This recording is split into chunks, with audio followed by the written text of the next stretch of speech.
just another quick tip. A lot of times we'll get phone calls about quality of water softeners.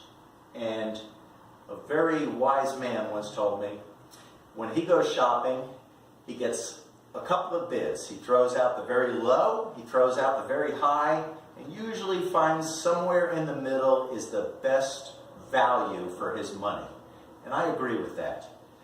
You can buy a cheap water softener, and I'm sorry if that offends anybody, but the ones you see at Lowe's, Home Depot, Sears, Costco, Sam's, is a cheap water softener. It's built for a price point. It's not serviceable.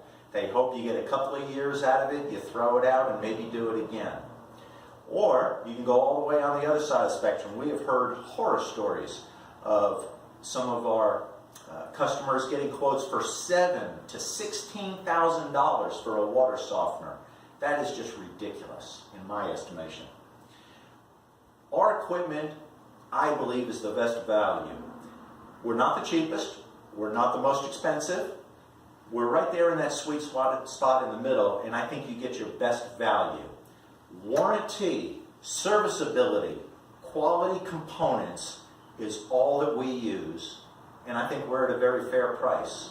So again, when you're searching for a water softener, maybe give us a call and we'd be happy to give you an estimate and show you why ours is the best value for you. Thank you.